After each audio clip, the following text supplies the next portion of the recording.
Hello and welcome to today's stream.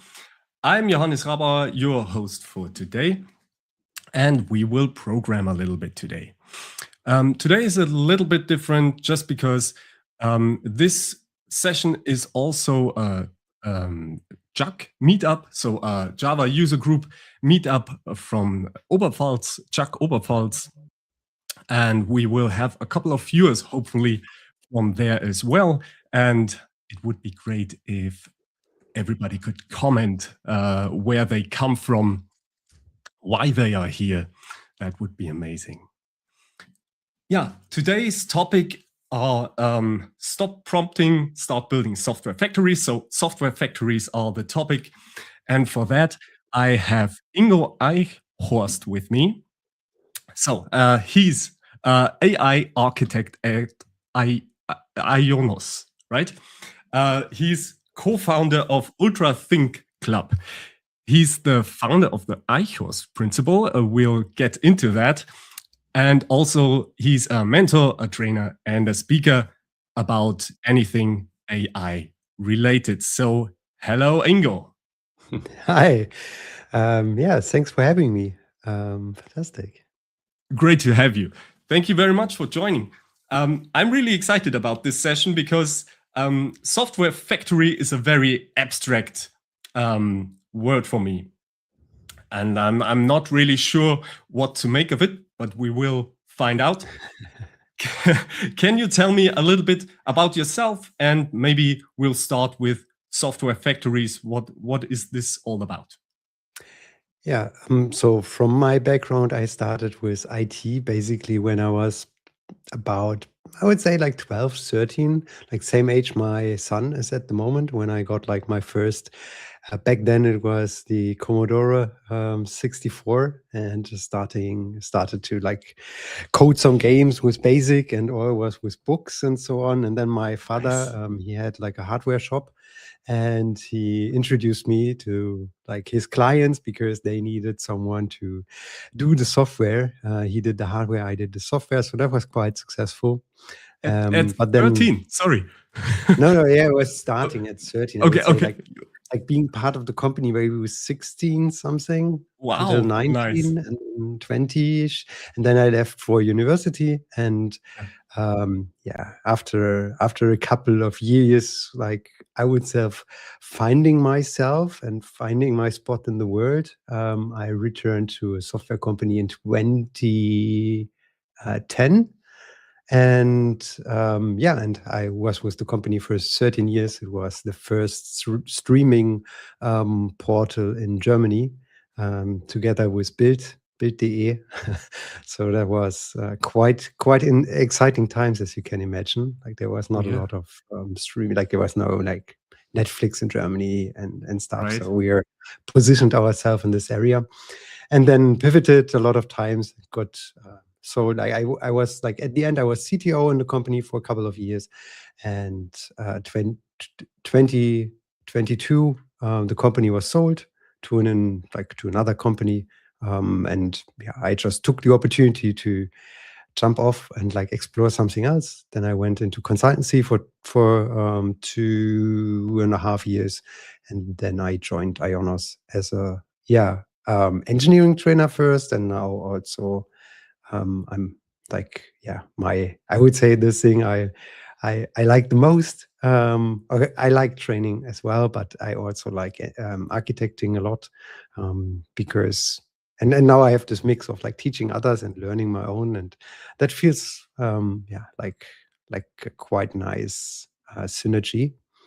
And so yeah, and this is quite exciting. I mean, compared to like a small startup, Ionos is quite different beast, and also like I'm in a department that is called cloud development. So like from all the nerds in the company, that's like the most nerdiest space. And so this is really challenging from time to time, but a lot of fun and like fantastic people. So a big shout out if someone from Ionos is watching. You're amazing. Wonderful. At that topic, so here's Paulo from Portugal. He has been using Claude Code daily and learning many approaches to AI.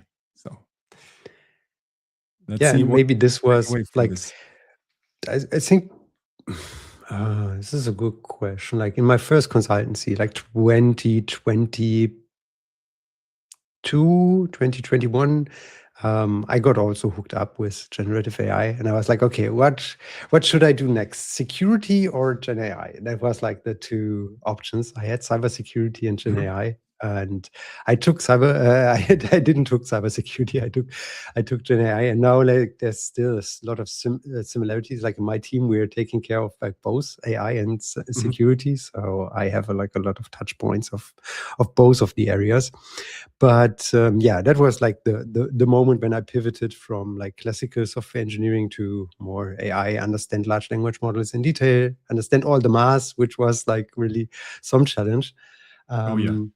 And now I'm also teaching generative AI at a University of Applied Science every other semester. So that's also quite interesting, and it's cool to have the students. It's a completely different challenge compared to adult education and professional education, because you can imagine like the questions that you get from students are like on a different level, like kind of different interests and not so deep as when you're like talking to experts that are in the field for years and years and are like the best of their class. Yeah. So yeah, but this is like where my interest in AI started, and then I think a lot of people shifted into another gear and really accelerated this year on coding with agents. And I did this already like 2.5 years ago. And people now say, okay, we started to code only with AI and not write any line of code. And I had an experiment in 2022 to say, okay, I'm not writing any line of code. I'm only using AI for writing code for 1 week. And then I just stopped there. I never wrote any line of code after this moment, but I didn't told anyone up to the day.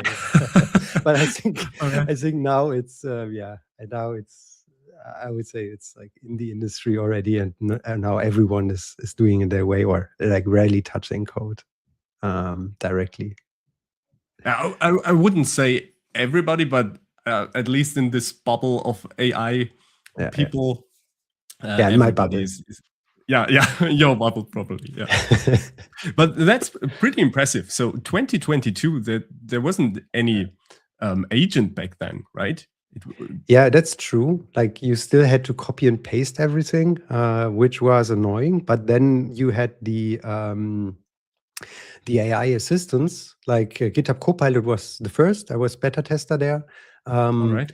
But then also open source tools joined the market. There was ContinueDev, for example. So I'm a big fan of ContinueDev. The team got now bought by Cursor, and I was participating there. I also had some open source contributions to ContinueDev, but now they basically, I would say, moved on. So this thing is no longer there. And then you got like the proposal of the code, like this is probably what you want, and then you had to accept it. So you still read a lot, and but I figured out very early that it's much better for the assistant, for the coding assistant, to tell it what to change, because otherwise it did a change and then you did something manually in the code, and then the thing got completely confused just because it thought it did something and then you changed it and it didn't know about. So you had to train this back, and then you basically turned the like copy and paste upside down. So you had to copy paste it back, and that was like annoying. And so I started like, okay, it kind of probably makes sense at this moment to stop. And yeah, I was probably one of the first users of ContinueDev, and they did a good job. I mean, this was like an exciting time, and there were a lot of challenges till the day. But this is like a completely different session, so I can talk 2 hours alone about ContinueDev, and but we won't. So the people, nothing for today. Yeah. All right. So okay, what I heard is lesson number 1 is don't write any code anymore. It will confuse the agents. Yeah, I would say so. Right. Often enough. I mean, if you just stop your current session and say, okay, clear it or start a new session, it has to then reread you it start, or anyways. then you can do something. I mean, the agent doesn't know if the agent did the changes or you did the changes. But I also feel like if you scale the whole approach, I would say it feels like if the agent writes the code, it feels better for the agent. So I'm always asking, okay, what can I do to make the agent more happy and more comfortable with the code base? Okay. So I'm like, this is like my little pets, and I'm trying to treat them well in order so they return good code to me. Okay. So I think that's leading right into the question: what is a software factory for you? Yeah. And I would say the first time when I really came around software factories was probably, I don't know, maybe 15 years ago, 16 years ago, when I found an old book from like back then old from 2004, 2005, something like this. And it was called Software Factory. And I was like, I mean, it would sounds like that's maybe a good idea. I mean, we do everything in a factory these days, like even like toothbrushes or I don't know, backpacks. Everything gets produced in factories. Why not put software in the factories? And then there was like some additional books I got on the topic, and I was really interested. Um, Turned out it's not that easy. Like back then, it was not that easy. But from this whole movement of software factories back then, and it was already called software factories, so therefore a lot of people try to find other names for it, but the intent is the same. Like it didn't work just because the complexity of the word couldn't be captured in the simple processes that people tried to produce. But there was one thing that went out of this movement, which was the CI/CD pipeline. So that is in line with what you read in those like older software factory books, and that's pretty interesting. And this is like also the approach I would say today, or what's like hyped at the moment a little bit. This new way of software factories where we say, okay, now it's not only the CI pipeline that's pretty static and pretty deterministic because it's always happening the same thing. If you want to do a release, you have to, I don't know, you have to create your hashes for your software. You have to release to certain places. You have to make some builds. So everything is deterministic. So that's nice. And now we have things that can be a little bit more vague and a little bit more unclear. It's still clear enough, so you can automate it, but a little bit more unclear than before. And so there is some people in the field of coding with AI, they call it, and I like it. I like the word. They call it non-deterministic idempotency. So basically, you do the same thing again in non-deterministic system, and you get the same output. And the question is, how can we achieve this? Because we give it some like static input, like a prompt, and we expect the output on the other side to be of like the same, or at least the same quality. And that's still very hard, but I think we're making good progress towards this. And the idea of software factories with AI coding agents is to pick one slice of your production line and automating this. And this should be optimally first be something that you run over and over again, like some part of a new feature. In my project, in my side project, I have taken the one adapter approach, like hexagonal architecture, and there's one adapter for additional coding agents, because this is like an observability tool for coding agents. So the more coding agents I'm supporting, the better. And I wanted to automate this process of adding a new agent completely. And that means reading the logs of these agents, maybe adapting to some databases, fetching some data from the internet, reading the whole documentation of this agent. So it's a quite complex problem already, and therefore it's also not fully solved, I would say. So so the factory runs, I get some output, but it's not yet perfect. And then the question is, okay, how can I improve it? And like with every run, I now have eight agents onboarded, and I always run out of credits when I onboard a new agent. So I have to wait a little bit for the next learnings.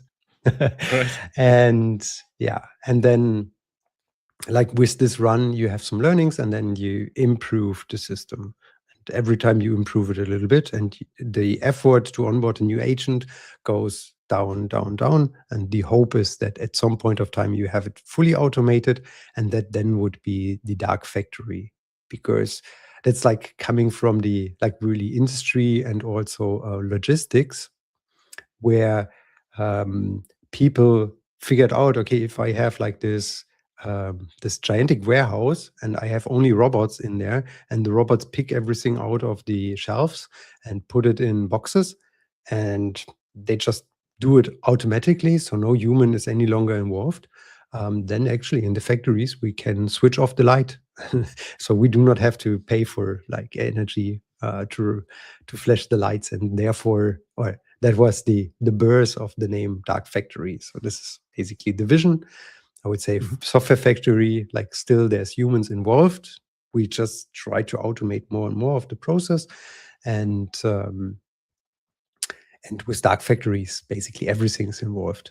And yeah, Stu, my friend, is also in the chat. Very nice.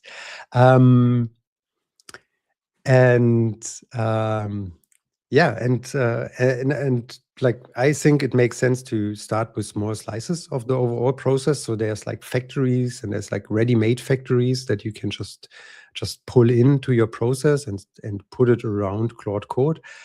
I haven't seen this working very well. So for me, the approach to say, okay, we pick a small slice of the system and really relentlessly improve this until we get we sort it out.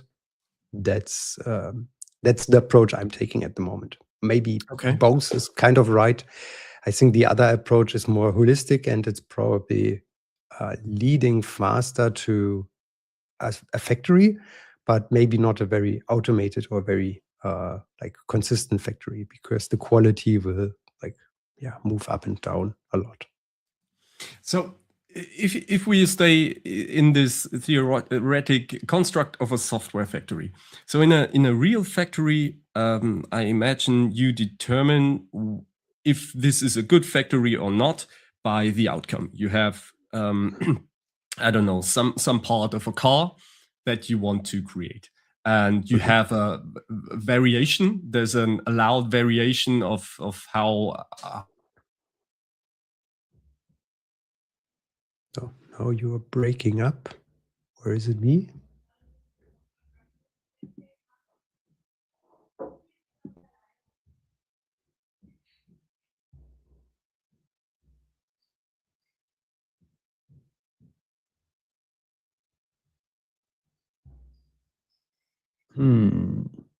So the question is, am I offline or is it Johannes?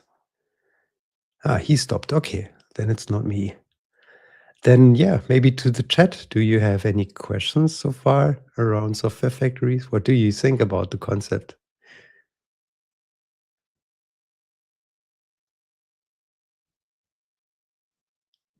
Yes, very wonderful. And I can I join the chat? I can connect somehow to YouTube. Let me try this.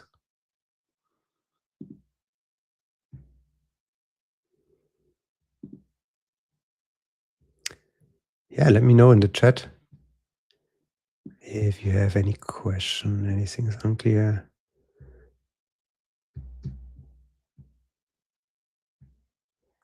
No, I cannot connect to YouTube and respond in the chat.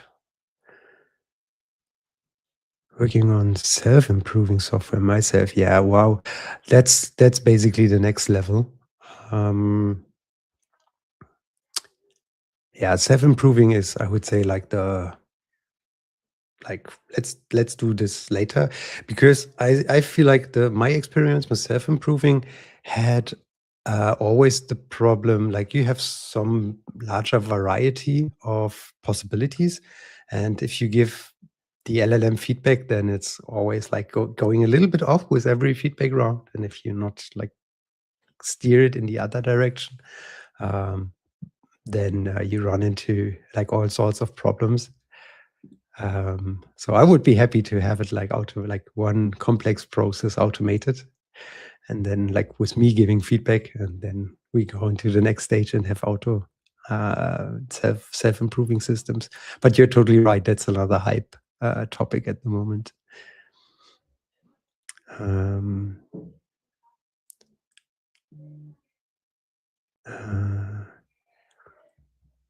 Yeah, I think like the comparison with factories. I mean, it's like for most of us, and this is the pushback I get from a lot of people. It feels like software shouldn't be a factory because that's kind of knowledge work and that's different. But I think like there's nothing like no one has proven this mathematically, so I think it's worth exploring this concept. And I also think like I mean we have the name architect for people in software that are like taking care of the bigger picture. And I think like factory doesn't probably like software factory doesn't mean the same like a industrial factory at the end. So it's just the different thing, but we still call it factory because there's some similarity. Yeah, we had this one. We are at this one at the moment. All right. Yeah. So I asked the audience for some feedback. Wonderful. Thank you. Johannes. So my internet was gone for a second. I'm sorry about that. All good. All good.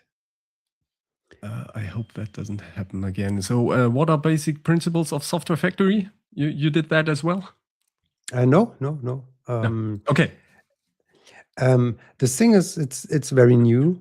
I mean, the idea is really to automate as much as possible. I would say the principle is everything that involves a human. Let's put the human out of the process as much as we can.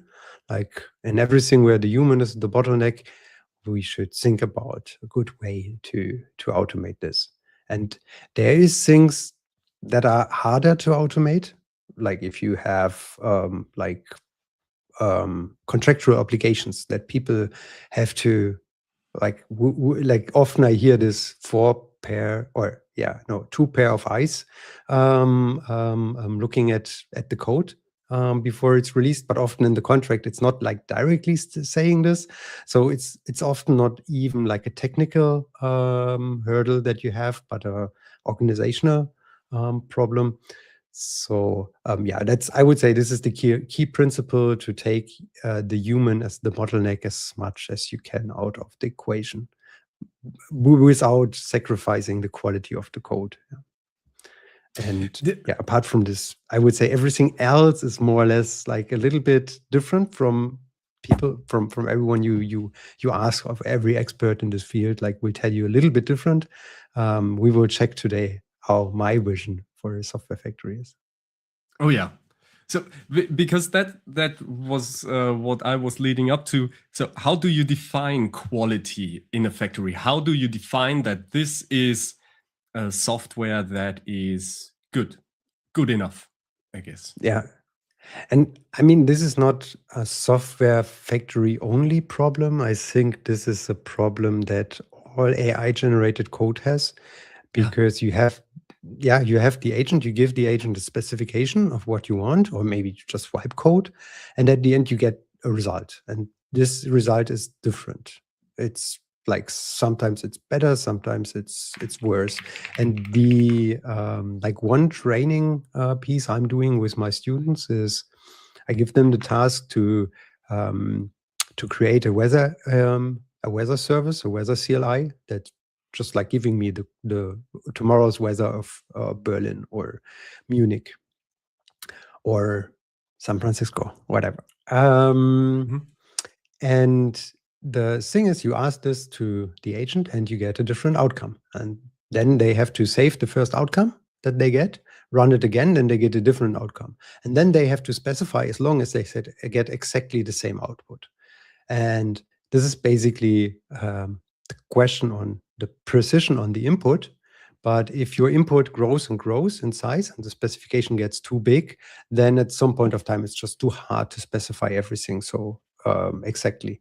And you have also things that need that benefit from this evolution of things, and this evolution comes from feedback. So you, at the one side, you put like your specification in, on the other side, you say, okay, there's a linter that runs always when we get the feedback, and if the code is not in line with the linter, I give this feedback back to the agent, and it has to fix it. As soon as the linter passes, you run the unit test. If a unit test breaks, you give this feedback back to the agent fixes this, and so on. So I think this quality gates, that's an essential part of, this is essential part of of building this software factory, or part of the software factory.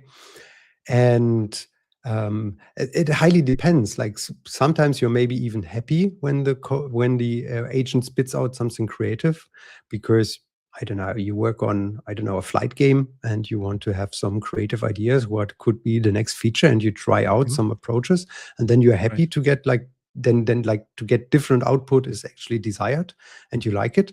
And sometimes you maybe want to really nail it. For example, if you're constrained by, like we in the cloud are constrained by, or have like requirements of C5, for example, which is like one regulation on cloud providers, or ISO 27001, which is security. Like then you have some like a rule book that states, okay, your software needs to comply to this, this, and this, and then you can like just take this rule book and say, okay, like, can we make a check there? Can we make a check there? And always when we can't make a check and the agent can't fix it, then we like include a human. Hope that makes kind of sense. I think so. So we'll get into that anyway. So I think on a practical example, this will be even better to understand, hopefully. Yeah. I got two more things. So one thing is, you're the founder of the Eichhorst principle. Can you talk a little bit about this one? Yeah. I was like, there is a topic of my heart, I would call it, which is how we can use like AI for software development. And I pretty soon came to the conclusion that actually, like when writing code is no longer the bottleneck, and natural language becomes the new programming language. And that was like a phrase from Andrej Karpathy 2 years ago or something. So it's not that new. Then we move like one abstraction layer up. And this abstraction layer is then like natural language. I mean, we moved before from the punch card to assembly code to compiled languages to higher level languages. And always people said, okay, now every baby can, like with Java, for example. I remember like there was I don't know, like there was some newspaper, I don't know, it was New York Times or anything, like what very famous newspaper that printed like, okay, now every baby can code because object-oriented programming. So like 35 years ago. And that's interesting. And now we're at like the same moment, and no, it's not that easy. So it still needs engineering work. And so I got obsessed with this idea of like, we all moved more into this like architecture position. And I was wondering what it means for architects to become basically architects of this like new fields. And I really believe that like all the software developers today will become architects. Maybe we don't call them architects, I don't know, but that will basically their day-to-day work.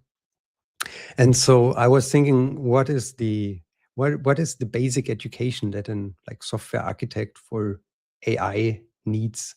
And one thing that I discovered was today, I would say your main contact person, when like in the old world without AI, your main contact person was a human. And always when I give my Architecture 3.0 talk, I ask in the audience and in on JavaLand, for example, I had 350 people in the audience, and I was asking, okay, who feels like an architect and is responsible for code quality and such things? And it was like, I would say, more than 100 people that raised their hand. And then I was asking, okay, who has like an education in psychology? And like I gave this talk 3 times now, and always one person raised the hand.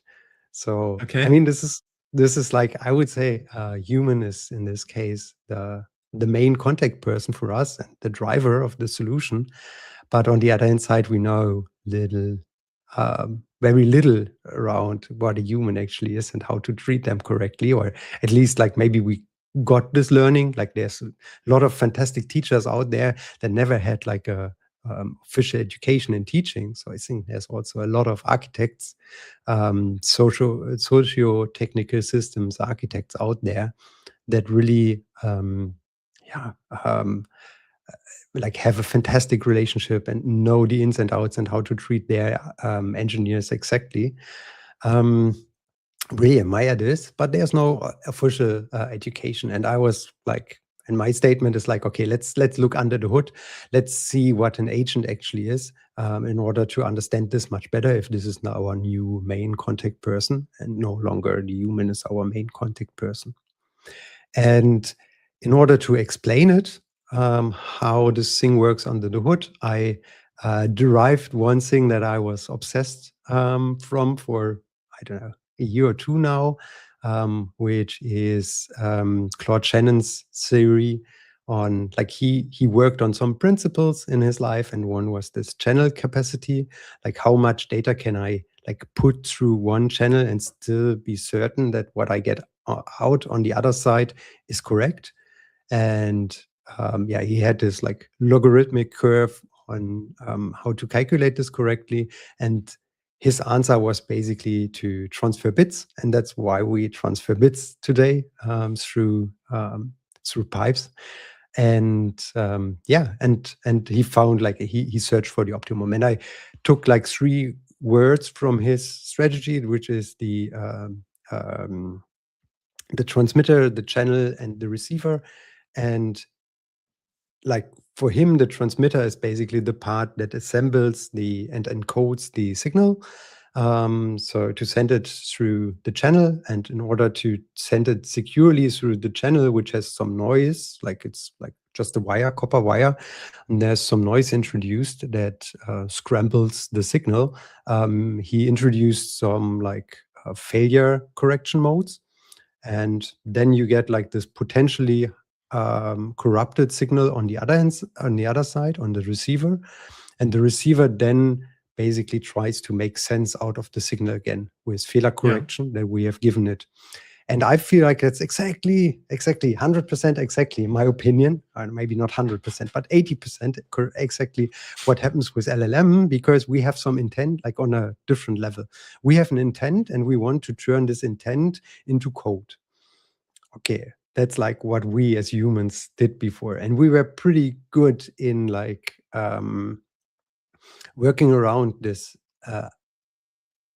like unclear situations. And it was just like running through this person in the office where we didn't know, okay, this is the database person. He or she should know something. And then like kicking the ass of the manager, like, you didn't give me like perfect requirements and stuff like this. And you figured it out. And the agent can't, like, it's like trapped. It's just paid for like producing the next token.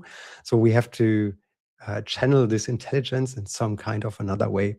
And so we have the first part, which is assembling everything. This is like when I give the agent a request, the agent is assembling all the information that it needs to fulfill the request. This is basically the first part.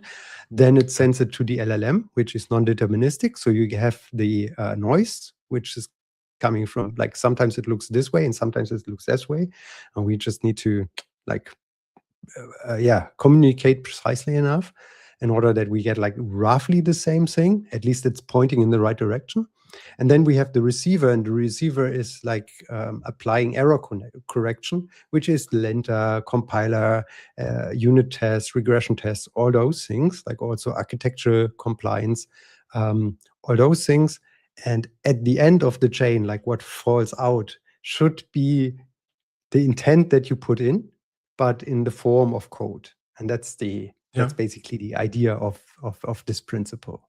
So I just stole it from a very much more clever guy than I am. But it helps me to think about the situation differently and the way we treat agents, and that can be very, very helpful. And it gives you also this categories that you can think in. Like, is the problem that we have at the moment, is it concerning the channel? Like, is it a problem with the LLM? Do we need a better LLM, or do we need to slice down the requirements into smaller packages so it fits better to like less good LLMs? Or and this just makes it easier for me to reason about problems throughout the whole process of producing code. Yeah. So I stop talking now. No, but okay, the principle was there before, but you applied it to LLMs and the whole communication with them. So it's, I think it's still worth a lot. And Ralph called it Eichhorst principle to see how soon it will be part of the large language models training data and the latent space. So thank you for promoting this today. And I always get like a little bit red hat because it feels kind of off to me still to have something named by me. But so thanks, Ralph. I think Ralph just wants a new semantic anchor for his collection. That's why he wants to coin that term. Probably. It's probably like at the end, it's always a semantic anchor experiment. Yeah. Okay. So what this website is not from you; it's from me, and I try to compile all your interviews and your talks about that, and try to make sense of it. Now that I heard you, I think it did not quite get what you meant by it, because it should actually have like 3 components where you have one emitter, one transmitter, and something in between.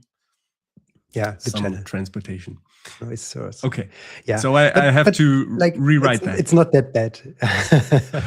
Yeah. And the concept is still evolving, like with every, like I have the next talk next week on the VIA Developers Conference, first time in English, and then it evolved already another time.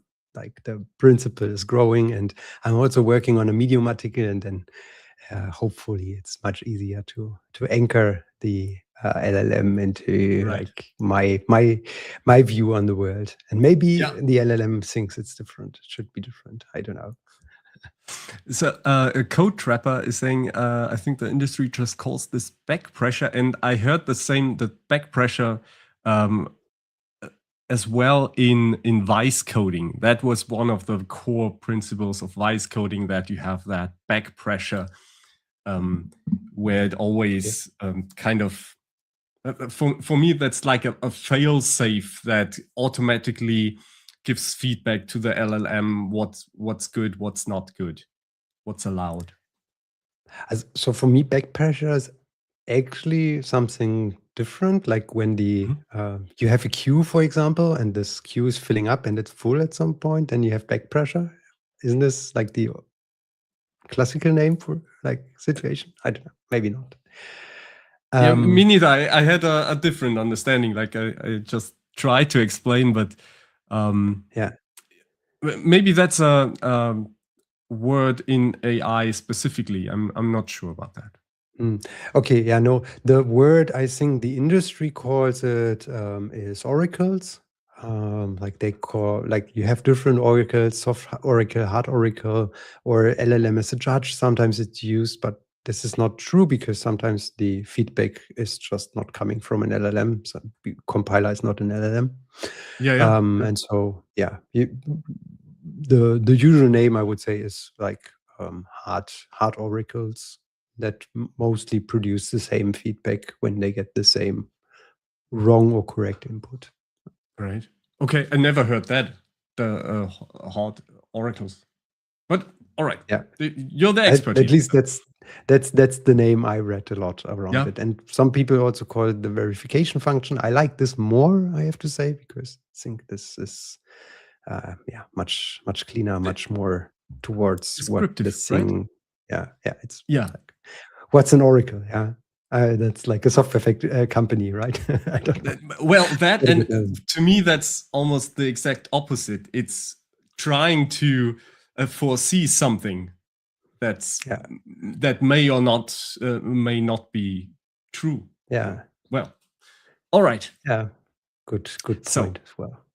We got that. And now to one of your pet projects, I guess, Ehrlicht. Yeah. Which is it's the translation is Willow the Wisp. Oh, the Wisp. I'm sorry.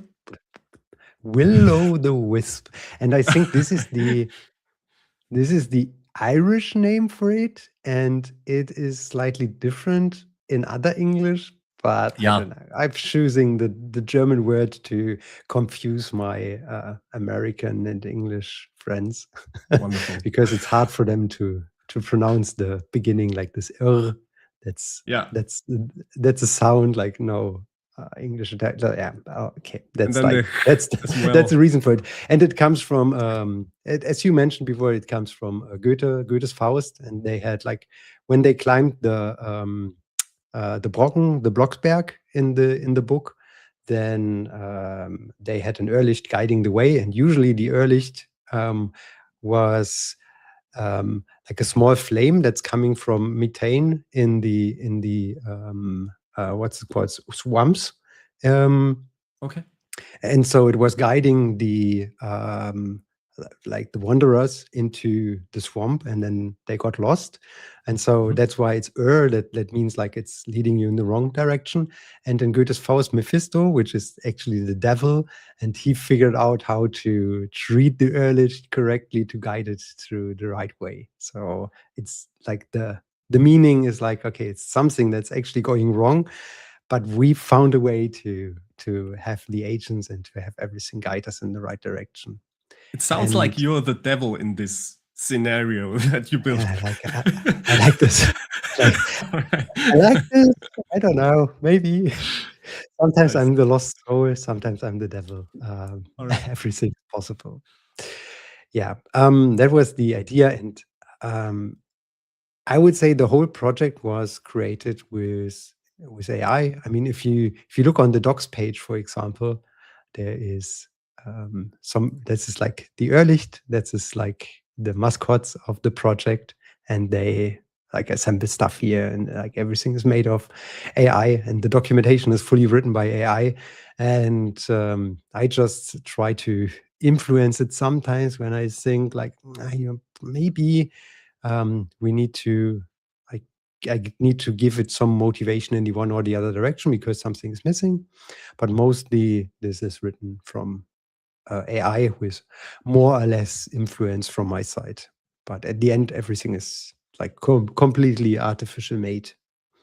And so is the project itself. And I called it then high-speed open source because I just wanted to see how much I can accelerate without giving the agents a lot of guidance. And it's also kind of Ehrlicht way. And it got wrong like several times. And I also have a talk about it now where I talk about it. But I always figured out a way how to rescue the project. And so, yeah. And now you have these lights, as you see here in the middle. And they can have 3 colors. If they are green, then all is good. Like agents are like, you can send them work. This like when you have a Cloud Code instance or Codex or anti-gravity, whatever is your favorite agent, you have an instance running and it's just waiting for work. Then if you give it work, then it turns to purple and it's showing purple color. And when it's then like doing something and waiting for your response, sometimes the agent is responding with, hey, I have a question. And often enough, it's like, it's saying, I have a question for you, but the like agent harness, like the Claude Code itself, it's not reporting back to you that it has a question, even if you have some hooks that are sending messages. So it's not like the current situation is not very reliable, and Ehrlicht just makes it much easier to keep track on it. And my initial idea was, like, I was annoyed from the agents running on one screen, and I was looking Netflix on the other screen, and I had always to swift left and right to see if the agents are still running. So I wanted like this tiny light in my menu bar to see if my agent is still running. And then I had 2 agents and 3 agents, and everything like got out of control, and I had to improve it. And that was basically the moment when Ehrlicht was born. All right. But I have to add that this is not available for Windows, which is not yet, fatal. not yet. But you can just create an issue, and the agents are more than happy to take on your work. So thanks for the sponsor. So Stu is in the chat. Thanks for the sponsor, Universal Agents. That's a company I'm also consulting and working at the site, and they sponsor me the $200 plan of Cloud Code. So they basically fuel this project. All right. So I will put some gasoline in that. Yes. Fine. Wonderful. Okay. So now we got everything out of the way, and we can finally start coding. So close all of this, and the idea we both had was I have this existing open source tiny project named Quanta, which is basically AI file search system. So you let that run in Docker containers. We have a little front end which is built completely by AI with Next.js, and then we have a back end with Quarkus and LangChain4j, where it scans a folder of files, analyzes them, summarizes them, puts them in a RAG database for you to search through. So the idea is, if I have this front end, I can search for example, medieval. And this is, by the way, this is running locally, so this is not the best in the sense of results. Sometimes it gets things very wrong, but I have a couple of demo files here. And for example, if I look for medieval, you see, this doesn't even have anything to do with medieval, but this PDF, it has a carriage in it, which is basically something to do with medieval stuff. Or if we search for, I don't know, something else, maybe space travel, then this is actually the right answer. We have some tale about space travel. Okay, and the idea was that we actually extend this a little bit with what did we say? A RAG chat interface. So we can actually talk to the LLM and not just input some words and get some files as a result, but get a real language answer. So that's the whole premise. And I just realized now that we didn't even talk about what agent we will use for this. But Ingo, you can tell me what to do. We could use. Let's see what you have available. IntelliJ has something built in that looks good. GitHub Copilot, that's perfectly fine. It's expensive these days, but you're a rich guy. That's a funny joke. No, okay. Yeah, we got that. So we can, it already runs in the right directory.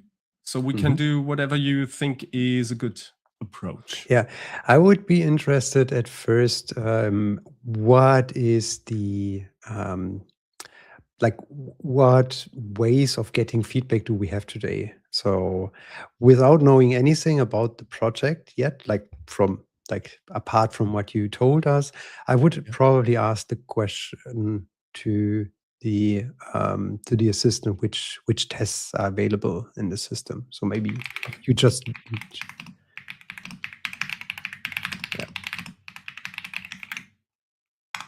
To be honest, I don't even remember.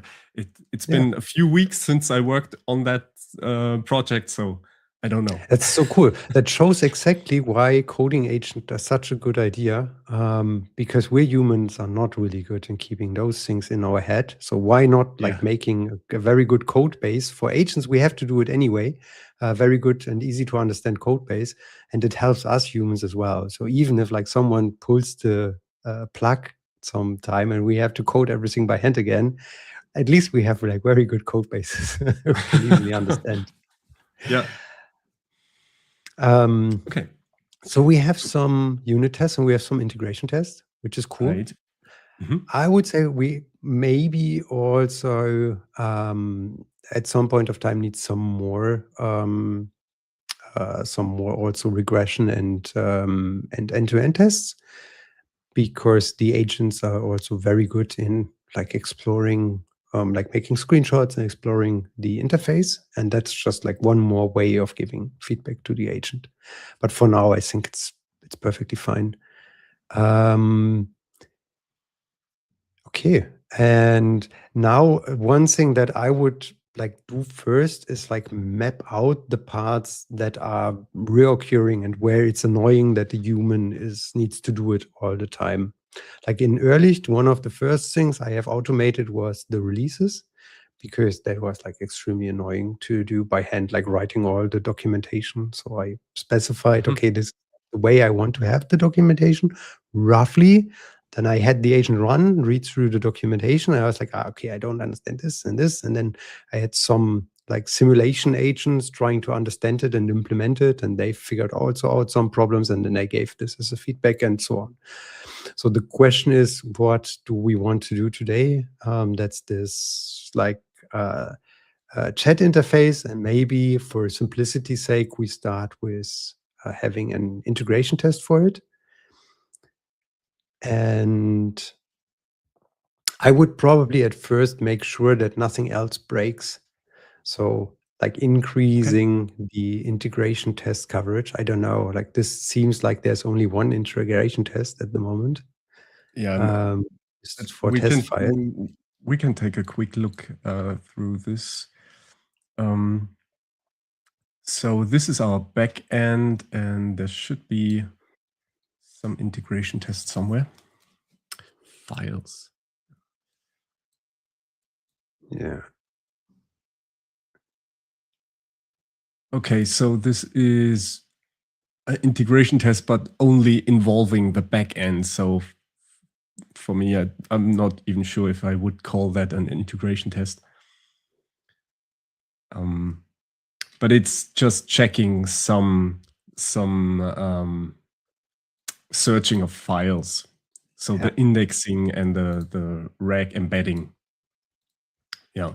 So this is a very minimalistic integration test. Do you think from the overall task of integration, this check functionality, we can break out something that's like occurring also for the next task that you're doing? Or is this like one really end-to-end production line that we're looking into? So, okay, we got the front end, which is Next.js, and we got the back end. I don't think we have a lot of endpoints actually for the back end. Here we have the resources. So these are the endpoints for the back end. So we have search files, which is a get call, search by tag, update tags. Oh yeah. And that's about it. So we have 3 endpoints, and we could test those. So we would need like another chat endpoint here. Right. Now. Right. That's the whole point of this extension, probably, that we write a So new endpoint?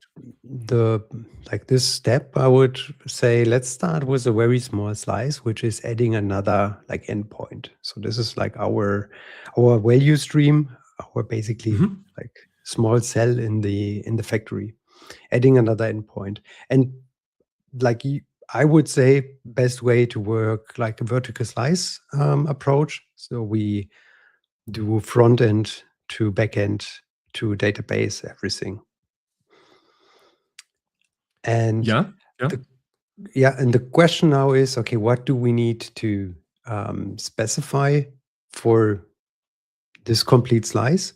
And also, how do we validate that this thing is ready? I would say this is the first question that we have.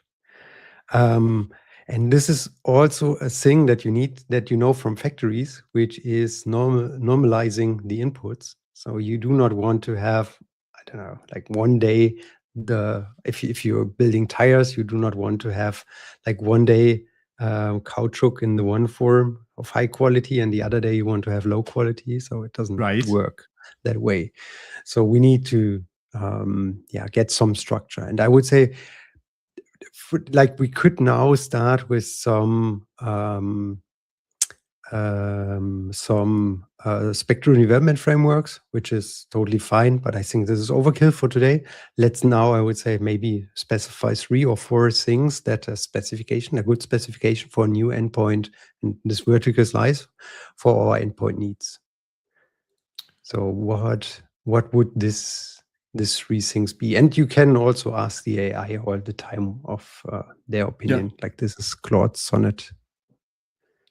So basically, we would probably need a new input dialog for the front end, because we can't type it in here as well.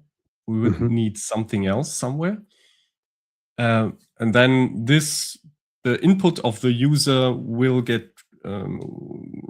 have to be transported to the backend, and then the backend calls the LLM.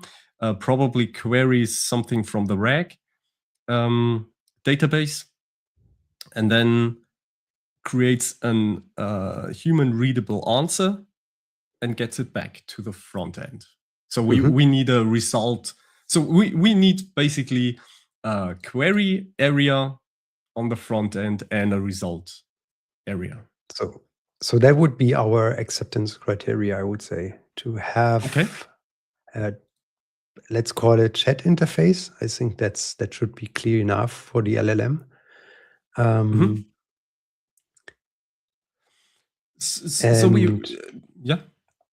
would just for now, maybe we use the LLM to structure our sorts a little bit. So the first thing that I often do to structure my sorts is I'm querying the LLM to ask me clarifying questions. Yes. So if you write down, ask me clarifying questions around my idea, around my requirements. And I'm also sending it the request to only ask one question at a time, because otherwise my head explodes. Okay. And I think this is extremely annoying. Like, I mean, this is like not like I want to talk to people. It's like I ask them a question to ask me questions, and they come back and ask me 10 questions at one time. I mean, it's like, but strange. I love that, because like I'm an email person, so I love to write emails with bullet points. And then the other person can answer all these questions with referencing these bullet points. And that's exactly what an LLM does a lot of times. So you write first, and then you type in the answer. Second, you type in that answer. I love that, because it's time saving. You don't have to answer one question, then wait for it to come up with the next question. That's my logic behind it. It makes total sense. I'm often using this on the go, like just put in some headphones and go outside for a walk and have the AI interviewing me, and then it's all right. And then with audio, that's really difficult to keep all these questions in your mind. Yeah, I understand that. That's true. That's true. Right. But also with like a lot of questions, you have to scroll up and down a little bit if you have a small window. I don't know. There's different approaches. Let's say it that way. No, let's take yours for now. Okay, one question at a time, and then I would describe our idea. So at the moment, it's just like requirements clarification. Okay, so and our the idea is to have a chat interface for what exactly is this doing? Chat interface to query the indexed files with natural language and also get an answer in natural language. And like I said, this is a local model, so the answers won't be perfect by any chance.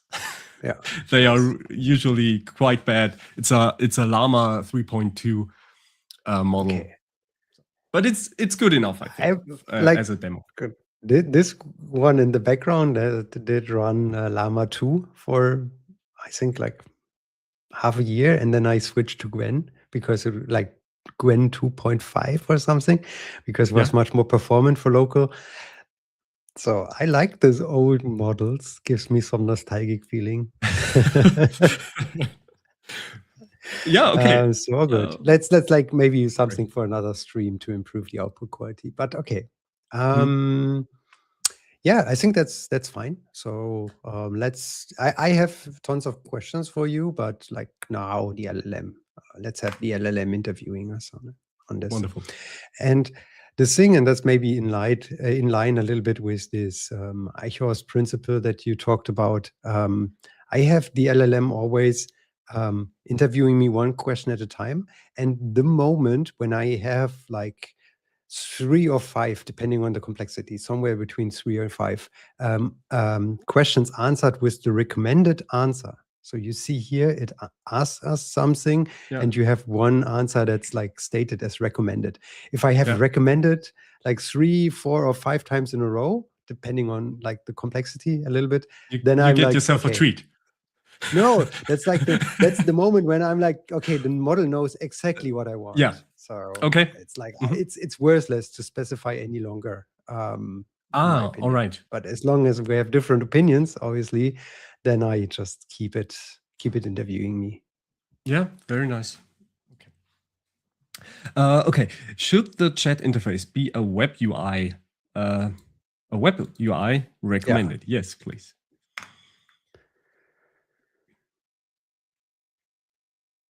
So yeah, you're right. Now it's like a little bit annoying for live streams. I get this. Yeah.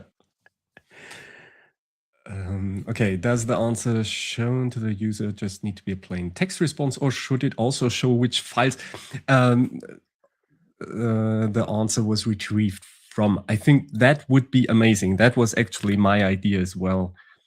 But I don't know if that's too complicated, but we can try, right? Where it's a recommended answer again. Exactly. So you have 2 in a row. When you get 5, then we are done. And we stop the stream. Should the chat support multi-turn conversations? Or is this single turn? That's a good question.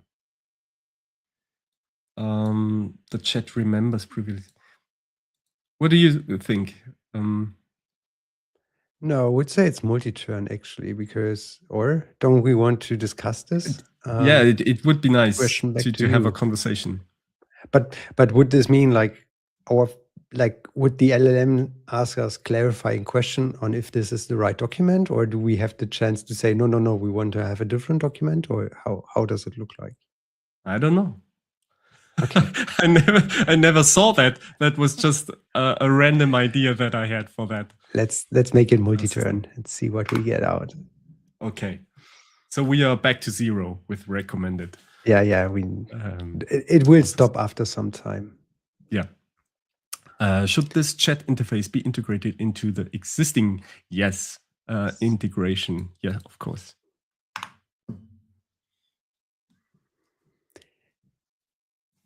And you see now it's like declaring done already, the Yeah. AI. And this is because AIs are always, oh, no, I thought it will be declared done, but it's not. But like maybe I just finish my my sentence, because this is something LLMs often do. They fall into this trap to finish earlier, to declare something as like achieved the goal already, even if they haven't.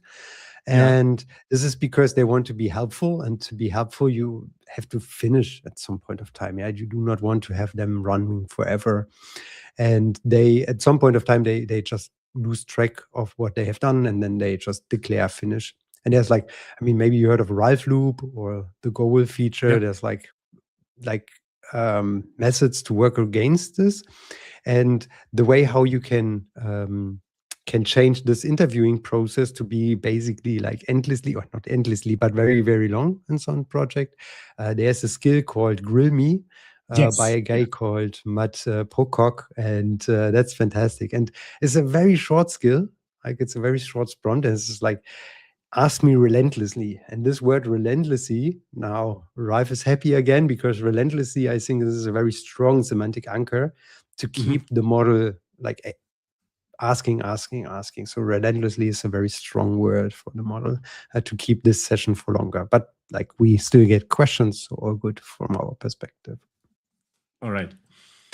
Should the chat interface be a new dedicated page? That's a good question. It's probably good to have a new page actually, and not just scram it in there, because this is pretty clean, and I would like to have it stay clean. That makes sense. Okay, like I would say we haven't like fully sorted it out from my like gut feeling, but I would say for today it's fine. Like we do not want to spend all the time on just this part. So now you can ask. I would say, like, because we are like a little bit in a hurry, I would say summarize these requirements in a 50 line PRD. And then we have a small document like prd.md. That specification in 50 line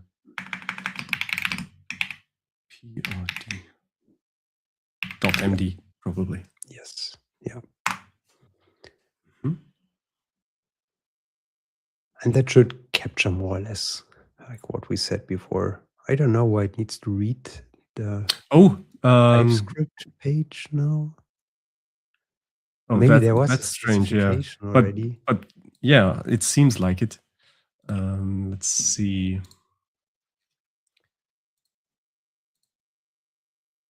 Could be that at some point, I created a specification. Yeah. Oh, okay. With use cases. I forgot about that. But this is not a problem. We wanted to have another file anyway. So I guess it should be fine. Maybe you specify to have it in a subfolder like .specs, so you can just easily delete it later. Yeah. All right. Here we have it. There we are.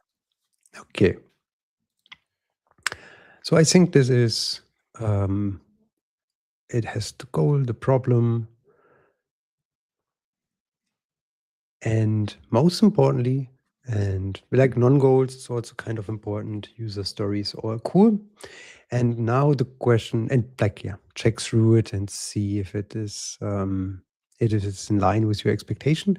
But most important thing, if we think back to this like Claude Shannon principle, we need to have a validation, a way to validate that what we send through the channel comes out on the other side. And we don't have it here. Not really. It's like, this is a weak oracle, I would say. Okay, so we have some goals and some functional requirements and the user stories. I think these are the hardest parts here. Yeah. Exactly. This is pointing in the right direction, but I would add some acceptance criteria to be a bit more clear on what exactly we want. And we will like validate against this acceptance criteria later. So we will write tests for this acceptance criteria, and usually that's then end-to-end tests, but we do not have like end-to-end infrastructure yet, so we can just edit, we'll crunch some more tokens, or we only test the backend for today. Let's see how long we'll take, right? Yeah. So that would be very important. Like ask the AI to add, let's say we add today 3 acceptance criteria just as a demo. So we got one question. Do you at this point ask it to identify weak points or data we may be missing?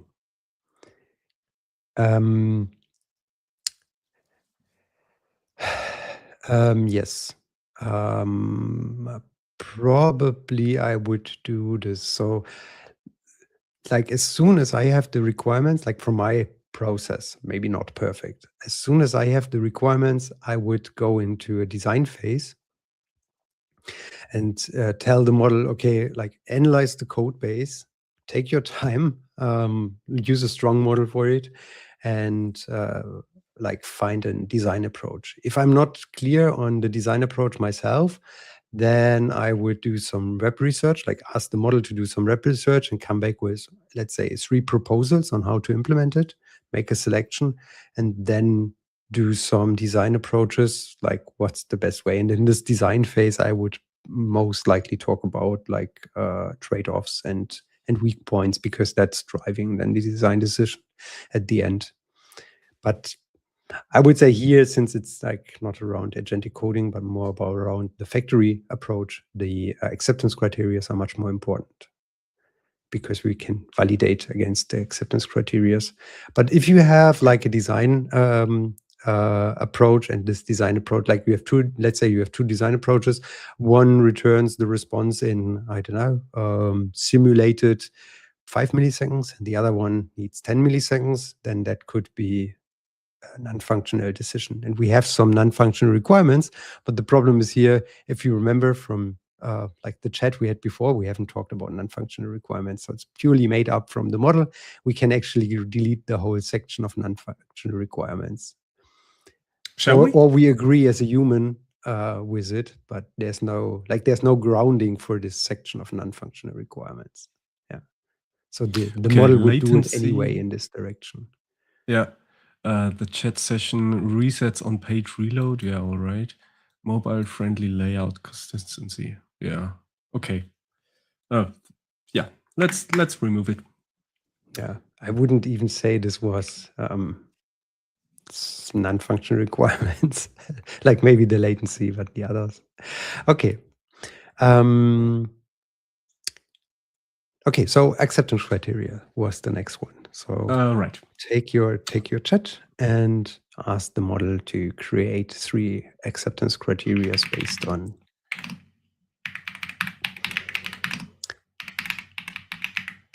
the PRD. PRD. Based on the PRD. All right. Yeah, and edit maybe, but it will figure it out. Yeah. Okay. Let me create them and add them to the PRD. Yeah. Perfect. So it was already in the latent space that this is a good idea. Okay. Oh, that was fast. So that looks good. And now like read them, validate them if this is actually what you want. Mm-hmm. Grounded answers with citations. Yeah, that's great. Language questions, chat.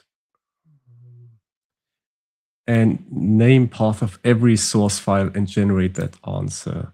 So that also reflects the way this works. So we have a user on the chat page, it posts it to the backend, to the chat resource, and then we go through the RAG, vector search, and this goes to the LLM.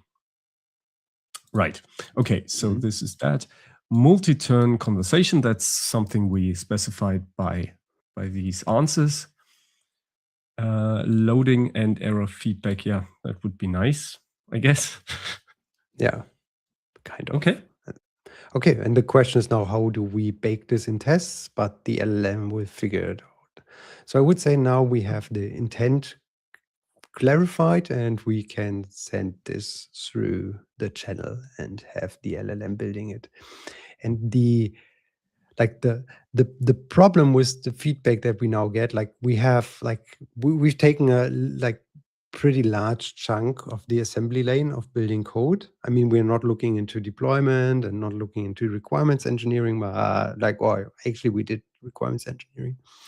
But this is I would normally start with a smaller part of the system, but for today it's totally fine because it's a rather small application. So I think we can send this to the LLM and have it implementing it. And then I would say do a git commit at this moment. We can, to have a point where we can go back. So Git is always your best friend because that allows you to time travel. Oh, and I haven't seen anyone write a commit message for a year. Oh, sorry. Oh, man. It's so cool. No, do it. As I said, I'm a fan keep of forgetting nostalgia. that button. Exactly. Perfect. All right. And then we just want it to implement it? Yeah, just implement it.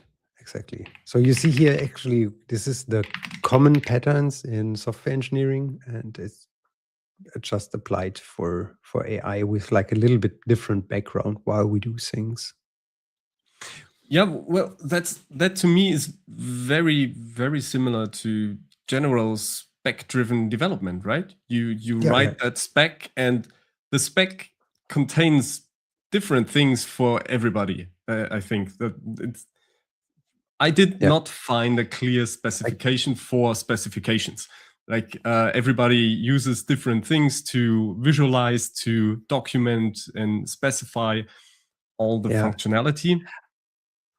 I have to say, I'm not a big fan of spec-driven development because of the reason that no one is reading the specs. There's frameworks like Superpowers. Superpowers is really producing pages of specification. No one is reading this. There's no value in it, in my opinion.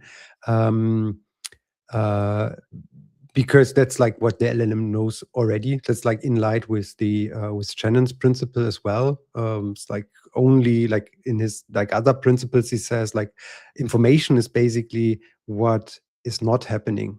What you don't know is information. And he made the example with a coin, and he was tossing the coin, and then he was asking, okay, is it head or tails? So the information with the coin is maximum. So you have the one or the other, and it's 50-50.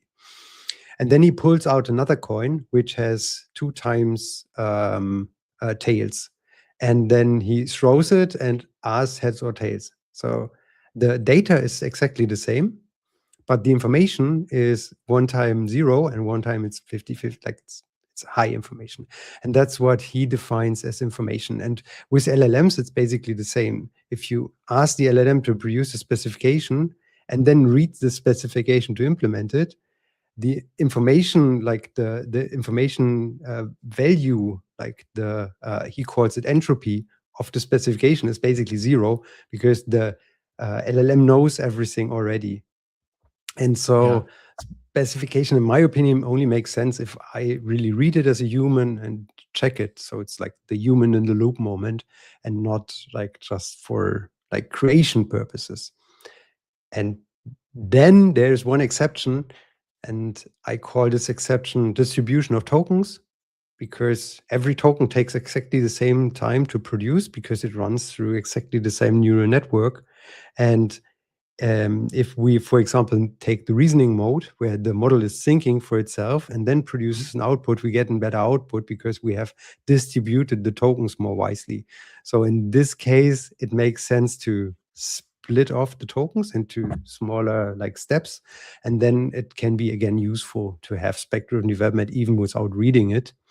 But I would say, in a nutshell, it is not useful for anyone to produce, I don't know, 20 pages or 100 pages of specification no one is reading, it's like worthless. Let's rather like shrink it down to the bare minimum and then work from there.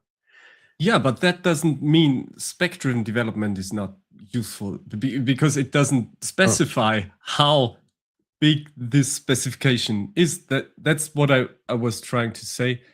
This looks to me like spec-driven development. The specification is not huge and it's still readable. I think that's where you got me the most. So it still needs to be an interface between human and the machine. So the human can understand it and the machine as well. So you both have that shared understanding. And that's what we have with this PRD here. Yeah. Even better, in my opinion, is these days a lot of developers move on to another format from Markdown, like HTML and SVGs, for example. So if you take the PRD and convert it into a nice SVG, or take the design and convert it into nice HTML and SVG, that's even easier digestible for the human brain. Maybe not for every brain, but for my brain, I mean, architect at heart, so I would say I like diagrams. What do you mean? SVG, you mean a diagram like a mermaid or UML or something like this, right? Yes, exactly, like a mermaid or plant UML or whatever. Right, yeah. The problem with plant UML is you cannot render a bar chart, for example, in plant UML. Like, it's just like not possible. But maybe for your problem, a bar chart would be the perfect representation. So what can we do? And there's a standard out there for everything that's graphic, and that's SVG, scalable vector graphics. So you can basically build, like, maybe not a picture of a person, but like everything which is conceptually like convertible to a human can be displayed with an SVG, and you can make it even interactive. So it's also good as a learning game. If you want to learn a little bit about your project, you may just have the AI generating a nice SVG for you, and that makes it for you as a human easier to interact with the system via the LLM. Yeah, that's interesting. That makes sense. I did not think that SVGs can be created nicely from the AI yet, because I tried that several times and it never worked for me. But again, I never tried these simple diagrams like bar charts or pie charts. I don't know. Really simple. Again, there's the Matt Pocock guy. He has like an architecture review skill that I like a lot. I had my own architecture review skill before. I'm still using it, but his produces very, very nice HTML pages and also displays in like small SVG diagrams how the things fit together. So he did a really good job there. So that's maybe something to explore. Yeah, definitely. Because I thought mermaid is the peak for me. The plant UML mermaid, because it's readable in an MD file and it's also readable rendered, right? Yeah. That's good for me. But SVG, I mean, sounds good. Sounds interesting. Yeah, like, to be honest, if you say, okay, just put the PRD that we have created in an SVG, then it will be like, that will be chaos. So you really have to like limit the diagrams that you produce, and tell the LLM each time, okay, I want to have a diagram, but do not put more than 4 or 5 elements on it, because my monkey brain cannot hold more in the working memory. Like, I'm not as clever as an LLM, which can hold like 1 million tokens in working memory at the same time. So sorry about this, but so you have to tell it like things like this, but then you get pretty nice output. Yeah. Okay. Yeah, so this thing is processing in the background, producing some TypeScript. We have not seen yet tests, so that's probably something the LLM will not produce on its own. And it's probably first doing the implementation and then maybe doing some tests. I mean, since we have tests already, it might be that it sees those and think, okay, I have to write tests as well. Yeah. Let's see if it follows the good example. We have forgotten, or I have forgotten to specify that we want to have tests first, but it's not that big of a deal. Like the thing where we get into the factory mode is really to improve the tests and the whole surrounding, as long as we get good outcome. And then if it fits together, then we can move on with the next feature and see again that we get a good output. Like we're not fixing something and telling the model, okay, it's now please fix exactly this. We will always tell it to fix the test, basically, in order to improve this feedback that it gets from outside. Yeah. Okay. So you're not doing TDD, test-driven development, or something like that. There are some papers out there on test-driven development in AI, and I would say the current understanding is mixed. Test-driven development works very well if you have human-written tests, but I mean, who writes tests these days? I hate it. Test-driven. I hate it so much. You hate it, and yeah, it's like code review. We are not big fans of it. Exactly. And the output of the model, I mean, at the end, it's all, we are only talking about probabilities here. So I would say, if you as a human sit down, write the test, and then have the LLM implementing it, you get much more likely good output. But it comes with costs. So A, you get crazy, and B, it takes time. But all the other papers that I have seen around test-driven development, where they just prompted the LLM, hey, LLM, do TDD, didn't really help a lot, a little bit, but not a lot with the output quality. And I think the reason is the models are trained on code bases and on benchmarks that require the models to spit out code and not spit out tests. So it's probably kind of the same thing with the Shannon principle. So if you get 2 times the same thing, or if you ask the LLM to produce something in Spanish and in German, it's still the same sentence, it's the same meaning, but hidden in disguise. And with the test-driven development and implementation, I think it's probably kind of the same thing. At the end, it helps because you then have it's harder for the model to make something, to break something. If you have tests and have the implementation, and the model says, oh, I need to change the implementation here, then it can run the tests later on. So we're again in this factory approach, it runs the tests later, and then it sees, oh, the test fails, what should I do now? And then it's I should fix it, and not, and so we do not have the fix, the bug going into production because we have test. So therefore, it's useful to have the model also to write tests, but the code quality in one execution is not really changing. Yeah. At least that's state of today, what the research is saying. So I heard the thing about TDD in the context of an LLM, that it actually not speeds up development but slows it down, and that it's much easier for the LLM to write the code first and then write the tests that suit these needs. And then at the end, with this approach, I think you get kind of the same result, because to the LLM, I don't think it matters if it writes the tests first and then the implementation, or the other way around. At the end, you have implementation and tests, and they are complementary to each other. Can you give you an example with Ehrlicht? As I said, high speed. So I wanted to have features fast. So I didn't instructed the LLM to write any tests first. And then I very soon came to a situation where it just I fixed something on one side and something else broke, the classical spaghetti code situation.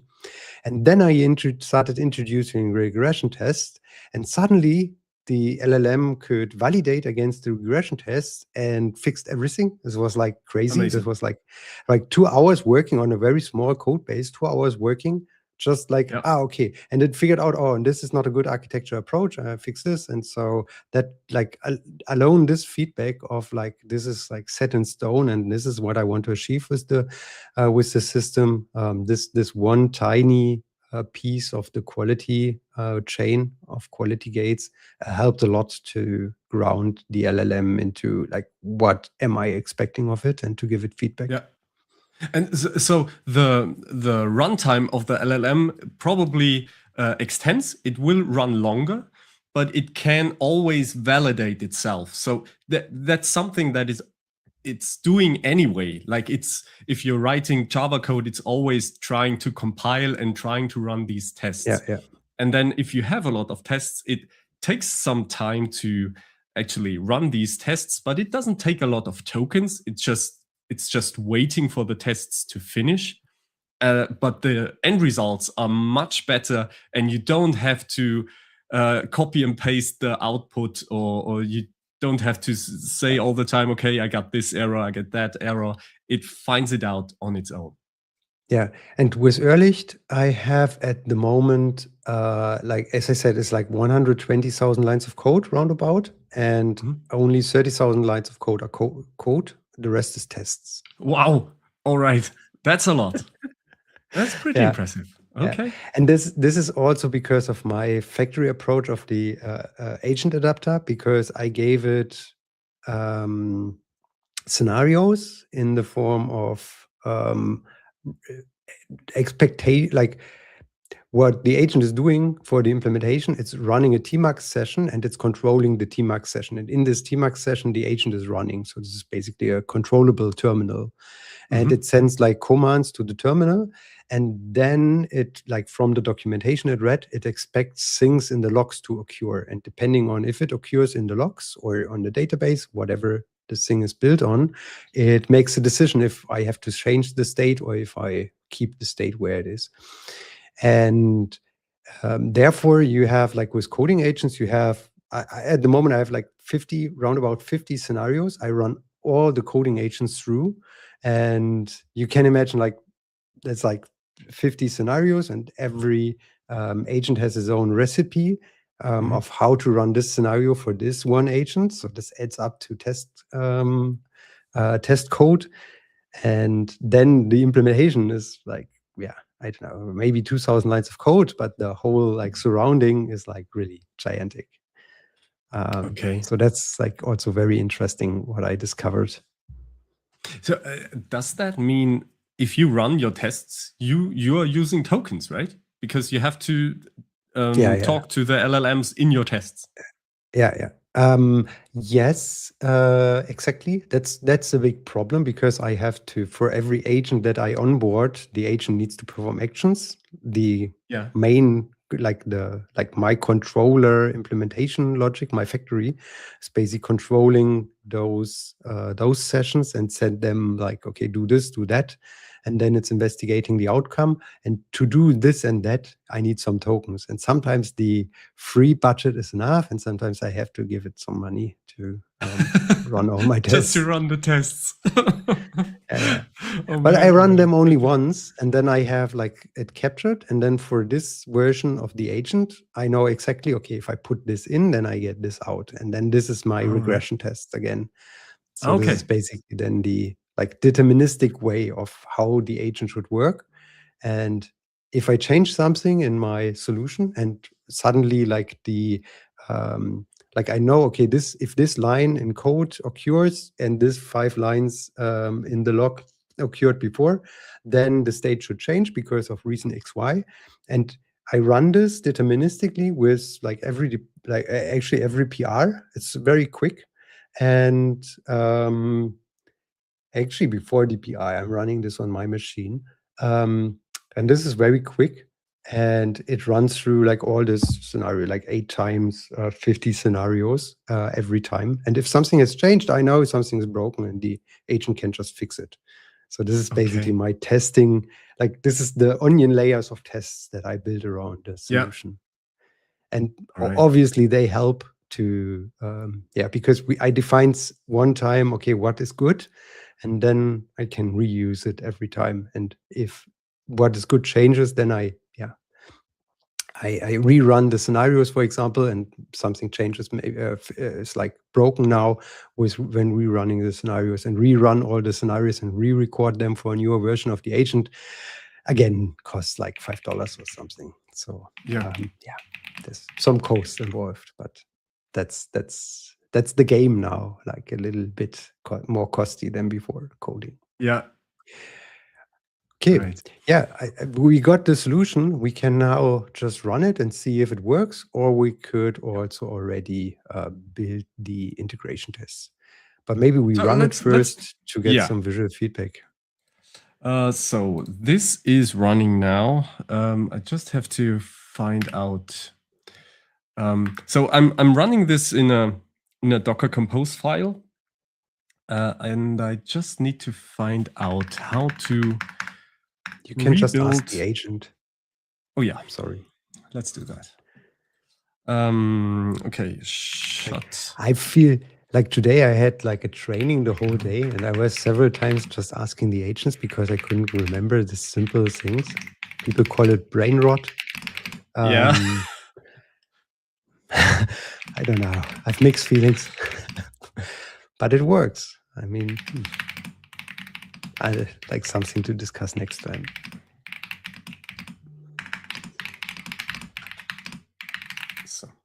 So it's actually just Docker Compose down, and then the probably backend, and then it should Docker Compose up the backend with -- build.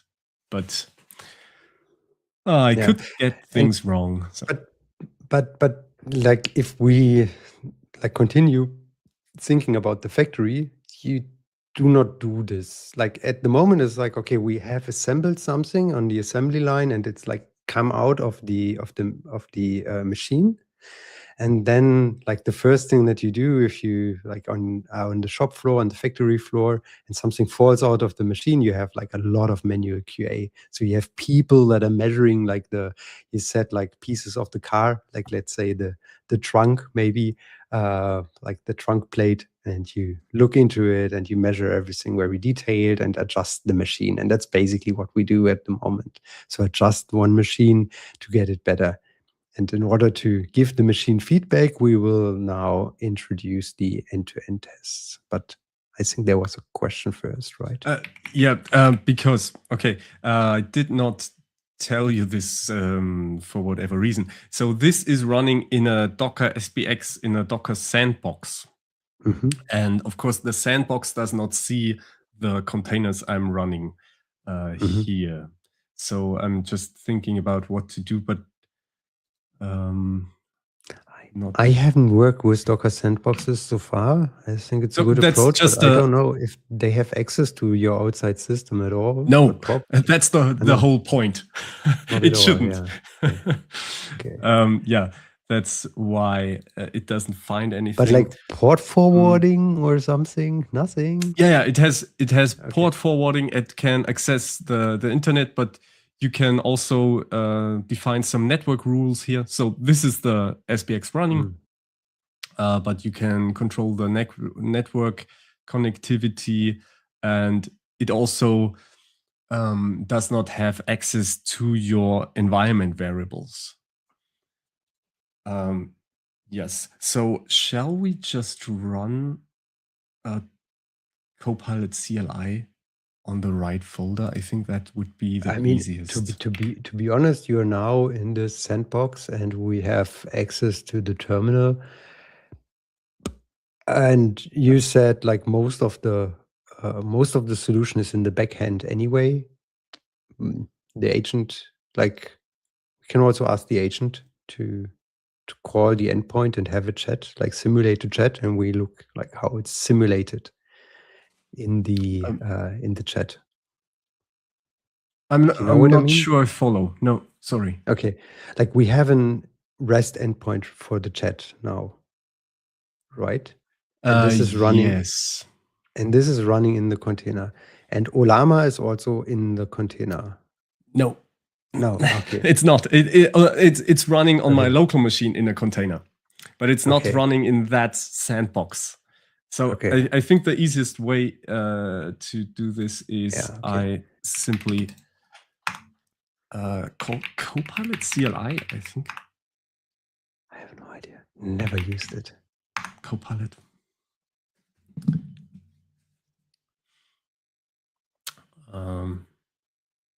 Yes, that sounds good. Looks good. And then I just simply copy this.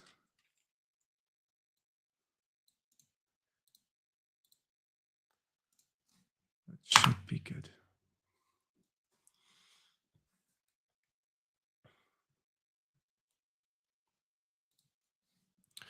List running, yeah, sure. So that's one of the perks why I do like the sandbox, because it doesn't ask any questions here. So this is in YOLO mode by default. Yeah. And it just does whatever it feels like, because it can't delete any files or anything. Well, it can delete the code, of course, but we have Git for that. Oh, no, I clicked somewhere. True. Okay, I think it's restarting.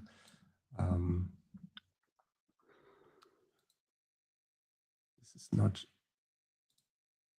Is it running? No, exit it.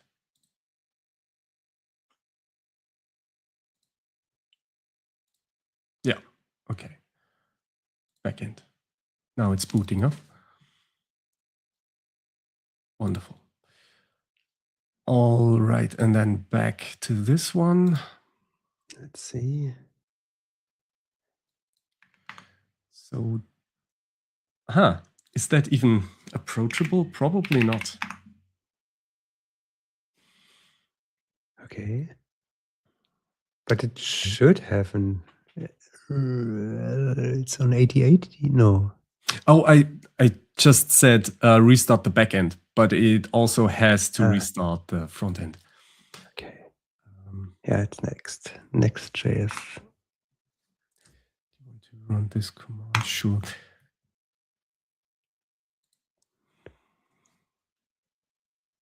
Sure. So it's making sure that the front end is no, the back end is running. Okay, whatever. Okay, and now we need the same thing with the front end.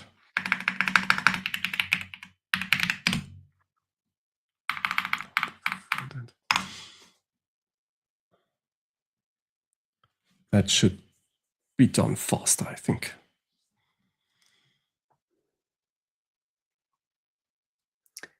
Yeah, Stu is asking in the chat, like he asked an hour ago, quite an hour ago. Let's talk about loop engineering. Yeah, I mean, this is maybe some glossary for the audience. People talk about agentic engineering and harness engineering and loop engineering, and now also software factories. At the end, I think the ideas are very similar, and loop engineering is probably the closest to what it actually does, because we are now building these loops. Like the next thing, we will implement this end-to-end test, and we will also make sure that linting is activated and compiling, the code compiles and all those things. So, and every feedback is a feedback loop. So every time we run into a problem in the quality gates, we get a feedback, and this is basically leading into a loop. Like the agent is retrying, and retrying. And then with the loops, we have something that we probably can't finish today. There would be like one outer loop, which is like the learning loop. How can we improve the whole process that we did now? Like, what's the way to get this even more performant and even better? But as you see, like building a factory takes some time. We probably not will get into this. And Stu is also mentioning electricity reinvented the factory floor. How will agents do? How will agents do the same? I think like agents will most likely reinvent all knowledge work. I think we as programmers, or software engineers, we are just the starting point. I think all the other, like now Anthropic is releasing solutions for healthcare and for legal. And I think those are probably the next domains that follow. And then this will just continue throughout the industry. And so that gives us software developers superpowers, because I mean, we know already the pain we had to go through. Like lawyers have to, like they don't have a clue. Yeah. So that will make us very helpful. I see a little chat icon on the upper right. Is this the one? Here it is. I think so. So we are in the chat now as questions about your indexed files. I don't know what's in space. So I wrote something about spaceships there. I let the AI write something about spaceships. Okay, let's see. No, this doesn't show it. We should see something in the back end. And this is, by the way, also something I've seen with building Ehrlicht. One of the first things I did, I gave the agent visibility of everything. Like the logs, it's important that the agent has access to the logs, like, and can also increase, like increase the verbosity of the logs and add new layers if needed. Yeah. All right. So what we should do is actually don't use this. No, don't use that anymore, because that's the sandbox. And this one has control over the Docker containers. So we should use this one. And I'm not perfectly sure if it's truly still working, but I don't think so. But the CPU is done. Okay. Yeah, it did work. Okay. Just took some time. Yeah. Local model. Right. It's running on the GPU, so it's a bit faster, but yeah, it's still slow. Okay, so celestial objects, satellite, black holes, yes. A few examples. And then we got some sources, and that's pretty cool. Nice. So it looks good. Actually just worked. I'm a bit surprised, to be honest. I don't know. I mean, that was a small scoped problem for a decent model. So it was exactly the right information to put it in one go through this noisy channel, because it was not too big, not too small. If we say, okay, develop a treatment for cancer, it would fail. That's just like too big of a task. If we would say, write an Hello World app, we could also use the smallest model on your local machine, and it would do it perfectly. So the task dictates how large the model needs to be, and the only way to work around this is like cut the task down. And I think we have a pretty good, well-scoped task that's not too big here, and so I was not that impressed. But now it's important to capture this situation and to give the agent eyes and ears to capture this. So I would now say, okay, well,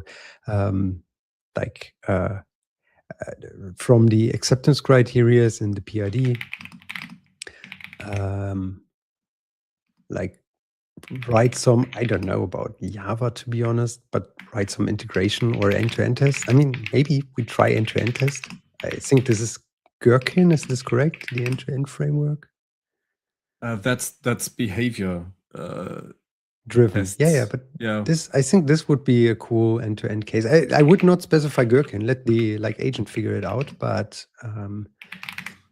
let's try the end-to-end test thing. Let's see if it works. So just to remind, this is a new agent, and it does not have all that specification that all the context that we used here. But that shouldn't matter because we have it in a PRD.md. I would specify the acceptance criteria from the PRD. Otherwise, we will also get the test for the goal and stuff. And I would shrink this down. But we did that, right? Okay. Or do you want to specify the acceptance criteria? I would specifically specify the acceptance criteria. Because I'm afraid that we otherwise get a little bit too much. Sonnet, now it's GPT 5.4. That's probably not having this problem, but with Sonnet, I in the past had always the problem that is like running around and doing way too much than I wanted. Okay. GPT 4.5 is much more German and it's just like precise. Okay. So you see, I always have personalities for the LLMs. That's maybe good. not a good sign. Well, that it keeps you remembering the things, the traits for each model, I guess. Yeah, and it's pretty cool, by the way. There was a study, I don't know, 2 or 3 years ago, or no, 2 years ago, where they had like different models competing, and like one model, if it detects that this is an output that's coming from the same model, it was always like preferring its own output. And we tested this with judging the architecture of a model, and then we had like Gemini judging the solution built by Claude Code. And Gemini was like, wow, that's the greatest thing I've ever seen. And Claude Code was like, yeah, it's okay-ish. And GPT was like, you call this code? Okay. So if you want to have a good critique LLM, then GPT is the way to go at the moment. All right. Okay, here again, it does a look at the LangChain4j library, which I don't find very good. That it does look into that jar. Yeah, it's maybe a little bit too much. Yeah. And there is actually, so it's probably looking for some kind of class and methods and stuff like that. And it's doing that by unpacking the jar and looking into it and searching for some stuff. Yeah, not sure if this is a good sign. So it does want to create a chat resource integration test. That looks good. Yeah, that's actually not bad. You can look at that here. So it is a Quarkus integration test. It mocks a couple of things. So it captured this from the other test? Yeah, probably. That's okay. So like your code is basically becoming the specification now. Mm-hmm. So it's always something to keep in mind.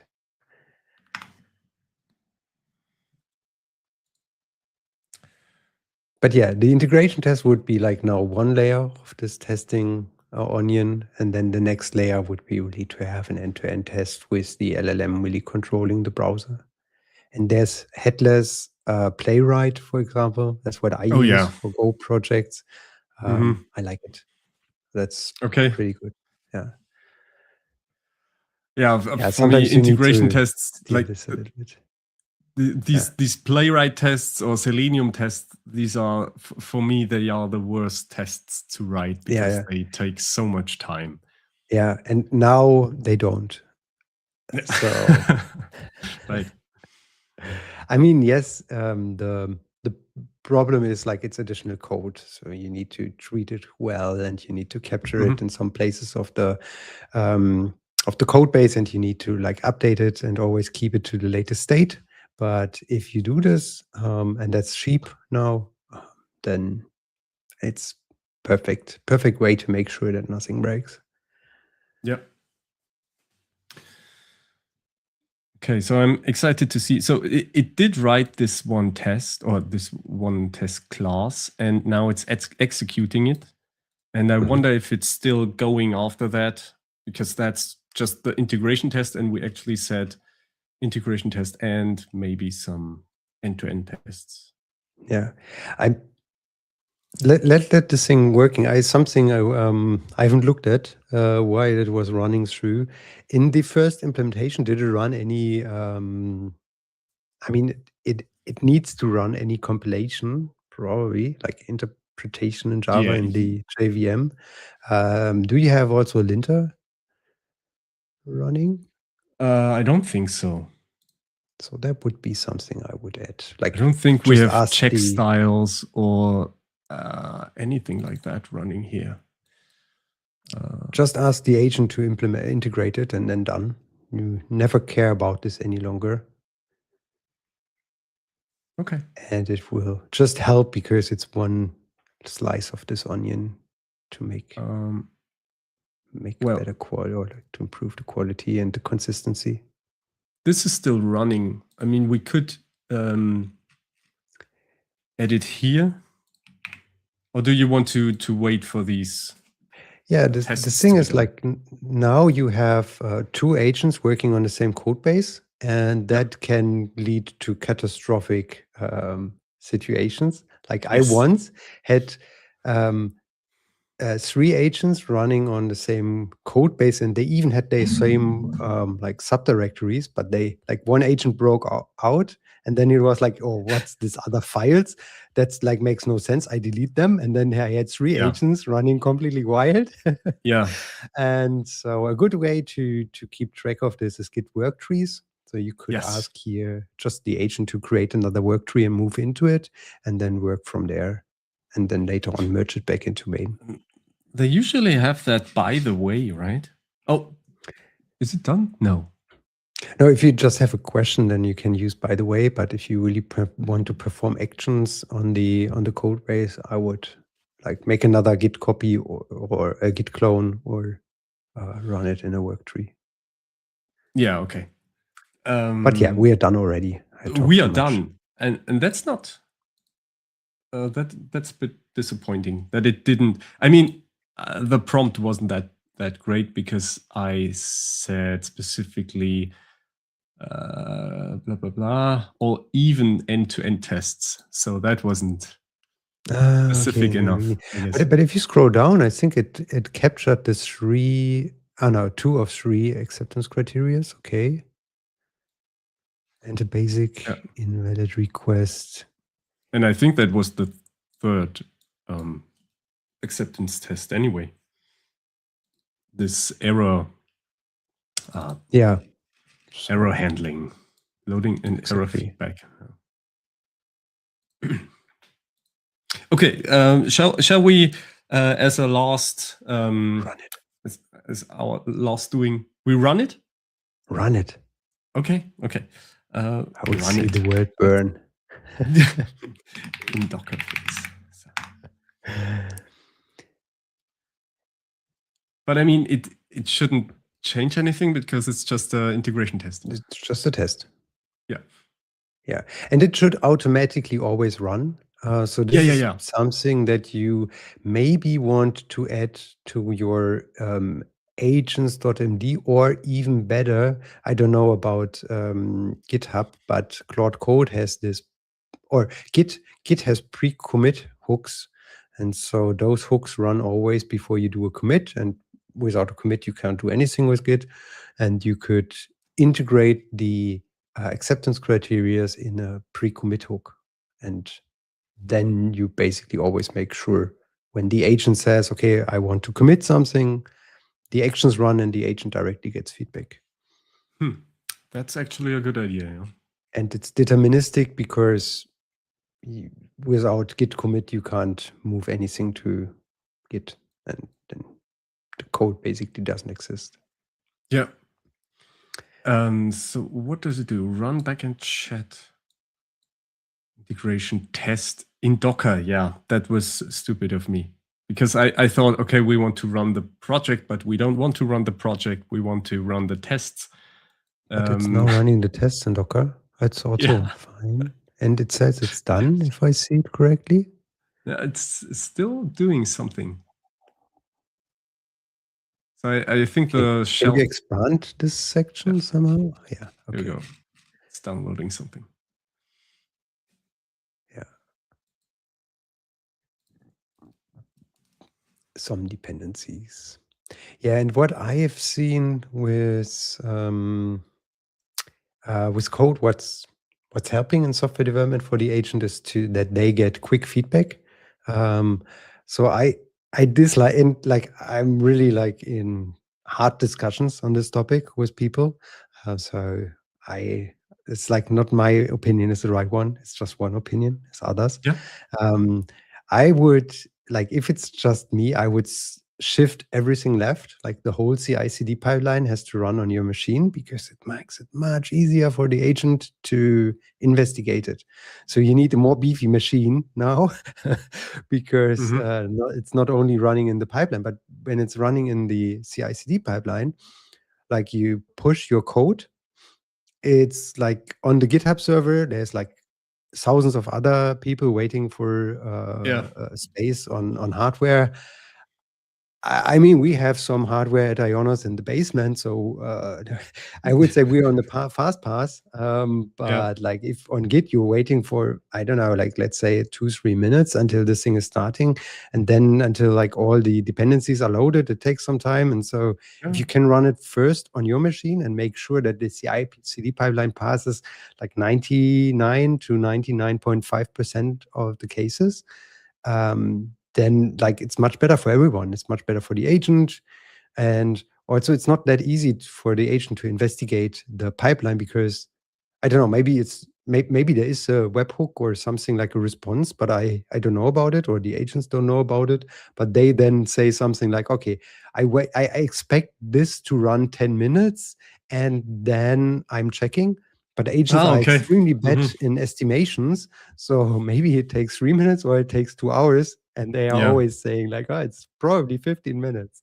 And so you waste a lot of time in this process. So I try to move, like at least for Ehrlicht, I try to move as much as possible to my machine, back to my machine, then only have like one final guard running on the server.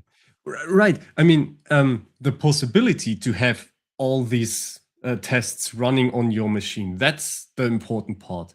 Because the LLM can decide on its own which tests to run. It does not have to run all the tests all the time. But if it has the possibility to run certain tests, then it can much faster see if it's on the right track. You're right. And then you have one final frontier where this agent says, okay, on GitHub Actions, something, this runs everything, and just if this is fine, then it's good to go. Otherwise, that's for me actually only happening before I make a release. So in like Ehrlicht, I don't care about what's on the main branch. If this is broken, like no one is expected to use the main branch or should use the release. And so actually I don't like it's running, it's passing all the tests if it goes to main, but I'm not running the whole test suite on every release. I have this release skill, and this is really running for an hour, sometimes an hour and 30. So I'm just like at the evening started, and then it runs overnight, and that's basically preparing the release and making like all the like there's some secret handling at Apple that I haven't fully understood, but it works. And it's doing like all this heavy lifting and running all the end-to-end tests then in order to make sure that the release is always correct. But and then I'm testing it, and I also had sometimes the situation where I was testing it and I was like, nah, it's only a short period of time until the next release because something slightly broke or was not perfectly correct. And then I introduced a new regression test and made sure it's not happening again. So in a nutshell, not so much is different from, I would say, professional software development. that we had before agents, but I would say the rigorness, if this is a word, like the precision that you have to build everything, that has changed. Like you have to be much more quality driven. Like you're not like looking into the implementation that much. I don't care. Like I haven't, like there's part of the application is the Swift UI that's in my menu bar. I haven't once, not one time, looked into this implementation. Like I just like by accident I stumbled over it because it was on in the wrong folder or something, and then I was forced to look at it. But besides this, I haven't once looked into it, and it's perfect. It's like it's working perfectly, and I don't have any development problems. And then once I had a development problem, something broke in a release, and then I told it, okay, we now need regression test, and then we talked about it, like the AI and I, and then I was like, yeah, sounds like a plan. Let's do it that way, and everything is cool now. So, yeah. So very output-oriented development, I would say. Yeah, that's true. And I like the approach. But would I do this if I would be responsible for human lives? No. Like even if I wouldn't be like contractually obligated to do it, and I think like all of the like medical care devices, they all need to do it. They are required that humans look through it. But still, I wouldn't trust the AI to do it. But for me, it's like observing if agents work. If it breaks, then yeah, someone is like writing me a ticket on GitHub. So yeah, it's just a different level of software, right? Yeah. Maybe at some point of time, it will be good enough also for medical devices and those things where the stakes are higher. But for me, it was very, very important and very insightful to get this like small project where also something can go wrong without me causing a big trouble. And where you can play around a bit as well. Yeah. Okay, so in general, I would say I understand what you mean with a software factory. It means you want to automate as much as possible in the whole process in general, but also make sure that a certain quality is reached with the factory. Exactly. Yeah. With every part of I mean, at the end, it's always around the end goal, like the software or the feature that comes out of the factory. Like how good is the quality of this piece of work? But I think in the process, it's important to really map out something that we haven't like fully done today, like map out what are the parts of my software that are reoccurring, and then like start with those and then spread out the idea of a software factory throughout your system. And sometimes you maybe figure out, okay, it's like the LLM is good enough to do this part of the process. I don't have to, but I have like specified how to do it in a skill file, for example, or like also in hooks. So this is sub agent, whatever. Like you have specified this part, and that's enough for the AI to follow, and the output is good. Then why apply like additional resources to this if the model like just can do it pretty well? I would say from what we know today about LLMs and coding, a lot of people were afraid, like last year, that the models, like with the next model generation, they forgot something that they could do before, but that never happened. So they only get better. Oh yeah. So I wouldn't worry too much about it. So if it works once, it's probably also working next year. But yeah, the best engineers, they benchmark. I'm always also pushing for benchmarking. So if you have a skill, for example, benchmark if the output that's running, like that's purely done by the LLM, like the way we did it today with some specification, building this thing and seeing we get some output. Like next thing would be like just run it the same way and run it with our tests. So is the output that we get with the test better than without the test? And if it's like makes no difference, then probably we do not need the tests, to be honest. But on the other hand side, they also don't harm, and they maybe catch the one bug that we would have forgotten. Yeah, and I mean that is kind of the point for me, that you kind of give it a framework where it can't break out. So the tests are basically also specification that you can make sure there's a certain kind of quality. There are some features that work and do not ever break because you have automated tests for it. Yeah. Okay. So I think we are pretty much at the end of the session. I would very much appreciate any kind of feedback for Ingo or for me, or for this whole session. That would be amazing. I'm not doing that. But yeah, thank you so much. Thanks, Ingo, for joining me here and for explaining that whole concept. It was really interesting, and also all these side tracks that we discussed, really insightful. And thanks all the viewers for asking questions, for staying with us all this time. So it's a little bit over 2 hours, and I had a disconnect, but we made it through. Okay, Ingo, any last words for today? Oh, famous last words. I don't know. Yeah, let's keep exploring the possibilities that we have with LLMs. I think this is, from my perspective, it's the most exciting time in my life. I mean, maybe when my kids were born, that was also an exciting time, but professionally, that's the most exciting time. I mean, I was around when the internet boom was there, but to be honest, this is like larger, and it's so, like, from my perspective, it's like, I'm getting afraid from time to time about the technology and the movement, and there's like a lot of issues also coming up.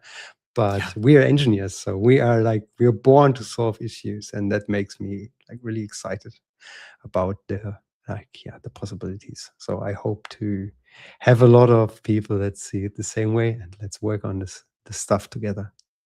Oh yeah, great words. Okay, thank you so much, everybody, and have a great evening. Bye. Bye.